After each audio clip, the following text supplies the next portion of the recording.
നോക്കാം. അപ്പോൾ നോക്കാം ഇതിലേക്ക് വേണ്ട സാധനങ്ങൾ എന്തൊക്കെയാണ്. അതിന് വേണ്ടിയിട്ട് ഞാനിവിടെ ഒരു മീഡിയം കോളിഫ്ലവർ എടുത്തിട്ടുണ്ട്. ഈ കോളിഫ്ലവർ ഒരു 750 ഗ്രാം ഉണ്ടാവും. ഈ കോളിഫ്ലവർ ഞാൻ ഇതേപോലെ കുറച്ച് വലിയ പീസായിട്ടും കട്ട് ചെയ്തെടുത്തേക്കുന്നത്.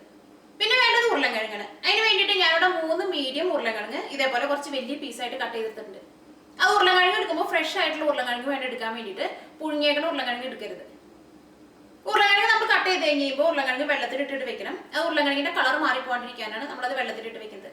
പിന്നെ നമുക്ക് വേണ്ടത് ഇഞ്ചിയും വെളുത്തുള്ളിയും ചുവന്നുള്ളിയും കൂട്ടിയിട്ട് ചതച്ചെടുത്തത്. അതിന് വേണ്ടിയിട്ട് ഞാനൊരു വലിയ കഷ്ണം ഇഞ്ചിയും 3 വലിയ ചുവന്നുള്ളിയും 7 വലിയ വെളുത്തുള്ളിയും കൂട്ടിയിട്ട് ചതച്ചെടുത്തിട്ടുണ്ട്. ഈ ചുവന്നുള്ളിക്ക് പകരം വേണമെന്നുണ്ടെങ്കിൽ നമുക്ക് സവോള ചേർക്കാം. ഒരു മീഡിയം സവോള ചോപ്പ് ചെയ്തെടുക്കാം. പിന്നെ വേണ്ടത് പച്ചമുളകാണ്. അതിന് വേണ്ടിയിട്ട് ഞാനിവിടെ അധികം എരിവില്ലാത്ത 3 വലിയ പച്ചമുളക് എടുത്തിട്ടുണ്ട്. ഈ പച്ചമുളകൊക്കെ നമ്മുടെ എരിവിനനുസരിച്ച് നമുക്ക് ചേർക്കാം. പിന്നെ നമുക്ക് ഇതിലേക്ക് വേണ്ട മസാലപ്പൊടികൾ. അതിന് വേണ്ടിയിട്ട് ഞാനിവിടെ 1/2 ടേബിൾ സ്പൂൺ മുളക് പൊടി എടുത്തിട്ടുണ്ട്, 1 ടേബിൾ സ്പൂൺ മല്ലിപ്പൊടി, 1/4 ടേബിൾ സ്പൂൺ മഞ്ഞൾപ്പൊടി, 1/4 ടേബിൾ സ്പൂൺ ജീരകത്തിന്റെ പൊടി. പിന്നെ ഞാനിവിടെ മുഴുവനായിട്ടുള്ള ജീരകം എടുത്തിട്ടുണ്ട്, അതും ഞാനിവിടെ ഒരു 1/4 ടേബിൾ സ്പൂൺ എടുത്തിട്ടുണ്ട്. പിന്നെ 1/2 ടേബിൾ സ്പൂൺ ഗരം മസാല വേണം, 1/2 ടേബിൾ സ്പൂൺ കടുക്, പിന്നെ ഉണക്കമുളക്, പിന്നെ നമുക്ക് മല്ലിയില വേണം, പിന്നെ കറിവേപ്പില ഉണ്ടെങ്കിൽ കറിവേപ്പിലയും ചേർക്കാം. അപ്പൊ നമുക്ക് നോക്കാം ഇങ്ങനെ കറിയാക്കാന്ന്. ഇത് നമുക്ക് ഒലത്തിരിക്കാൻ വേണ്ടിയിട്ട് കുറച്ച് വലിയൊരു പാൻ വെച്ചിട്ട് ചൂടാക്കാം. ഇതിലേക്ക് നമുക്ക് കുറച്ച് വെളിച്ചെണ്ണ ഒഴിക്കാം. ഈ ചൂടായ വെളിച്ചെണ്ണയിലേക്ക് നമുക്ക് കടുക് ഇട്ടിട്ട് പൊട്ടിക്കാം. അപ്പോൾ കടുക് നന്നായിട്ട് പൊട്ടിയിട്ടുണ്ട്. ഇതിലേക്ക് നമുക്ക് ഉണക്കമുളക് ചേർക്കാം. ഉണക്കമുളക് ചേർക്കുമ്പോൾ അതൊക്കെ ചെറുതാക്കിയിട്ട് ചേർക്കാം. ഈ ഒരു മീഡിയം ഫ്ലെയിമിൽ വെക്കാം. ഇതിലേക്ക് നമുക്ക് ജീരകം ചേർക്കാം.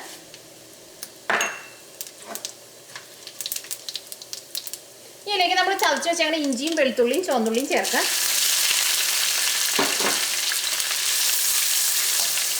അത് ഉണക്കമുളകും ജീരകവും ചേർക്കുമ്പോൾ തീ നന്നായിട്ട് കുറച്ച് വെക്കണം.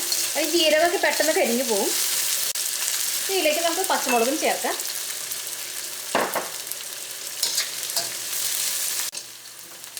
ഇത് നന്നായിട്ട് മൊരിഞ്ഞിട്ടുണ്ട്. ഇതിലേക്ക് നമുക്ക് മസാലപ്പൊടികൾ ചേർക്കാം.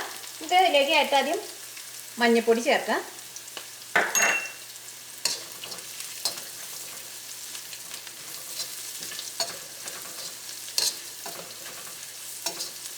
ഒരു മീഡിയം ഫ്ലെയിമിലിടാം.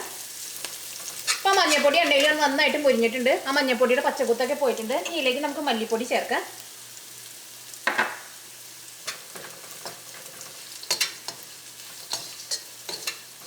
മല്ലിപ്പൊടിയും നന്നായിട്ട് മൊരിഞ്ഞിട്ടുണ്ട്. ഇതിലേക്ക് നമുക്ക് മുളക് പൊടി ചേർക്കാം.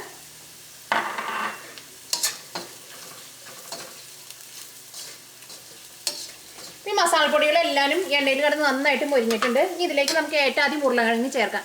ഉരുളക്കിഴങ്ങ് ഒരു പകുതി വേവായിട്ട് വേണം ഇതിലേക്ക് നമുക്ക് കോളിഫ്ലവർ ചേർക്കാൻ വേണ്ടിയിട്ട്. അപ്പോൾ നമുക്ക് ഏറ്റവും ആദ്യം ഉരുളക്കിഴങ്ങ് ചേർക്കാം. ഈ ഉരുളക്കിഴങ്ങിലേക്ക് ആവശ്യത്തിന് ഉപ്പ് ചേർക്കാം.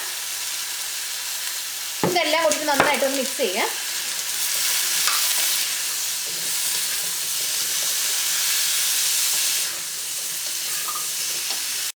ഇതിലേക്ക് നമുക്ക് ഉരുളക്കിഴങ്ങ് വേവാൻ ആവശ്യത്തിന് വെള്ളം ചേർക്കാം. വളരെ കുറച്ച് വെള്ളം ചേർത്താൽ മതി. നമുക്കൊരു മീഡിയം ഫ്ലെയിമിൽ ഇട്ടിട്ട് മൂടി വെച്ചിട്ട് ഉരുളക്കിഴങ്ങ് നമുക്ക് വേവിച്ചെടുക്കാം. കുറേ വെള്ളം ഒഴിച്ചിട്ട് നമ്മൾ ഉരുളക്കിഴങ്ങ് വേവിച്ചെടുത്തിട്ടുണ്ടെങ്കിൽ ഉരുളക്കിഴങ്ങിന് വെള്ളത്തിൻ്റെ ഒരു കുത്തുണ്ടാവും. നമുക്ക് കുറച്ച് വെള്ളം ഒഴിച്ചാൽ മതി.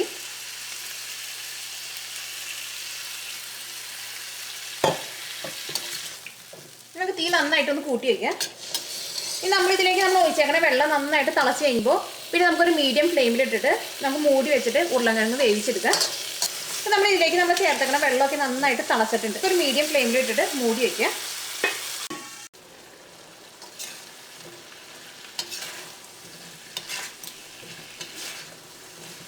ഉരുളക്കിഴങ്ങ് ഒരു പകുതി വേവായിട്ടുണ്ട്. ഇതിലേക്ക് നമുക്ക് കോളിഫ്ലവർ ചേർക്കാം. ഗരം മസാല ചേർക്കാം. ജീരകത്തിൻ്റെ പൊടി ചേർക്കാം. ഞാൻ ഇവിടെ 1/4 ടേബിൾ സ്പൂൺ ജീരകത്തിൻ്റെ പൊടിയും 1/2 ടേബിൾ സ്പൂൺ ഗരം മസാലയും എടുത്തേക്കുന്നത്. ഇതെല്ലാം കൂടിയിട്ട് നന്നായിട്ടൊന്ന് മിക്സ് ചെയ്യുക.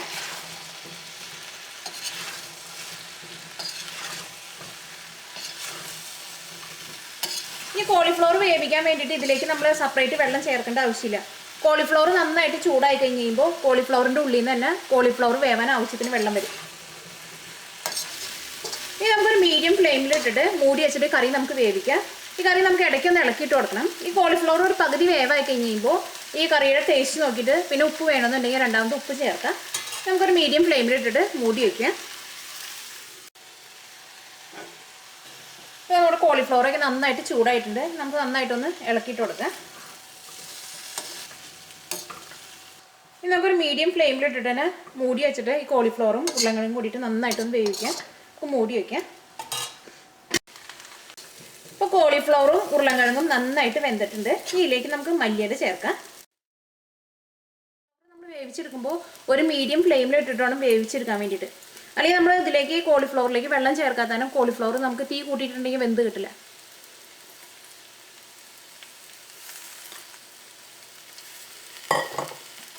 ഇതെല്ലാം കൂടിയിട്ട് നമുക്ക് നന്നായിട്ടൊന്ന് മിക്സ് ചെയ്യാം.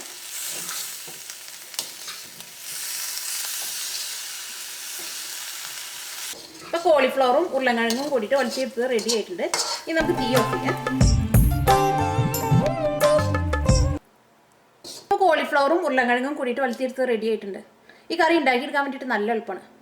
ഈ കറി നമുക്ക് ചോറിൻ്റെ കൂടെ അല്ലെങ്കിൽ ചപ്പാത്തിയുടെ കൂടെ കഴിക്കാൻ വേണ്ടി പറ്റിയ നല്ലൊരു കറിയാണിത്.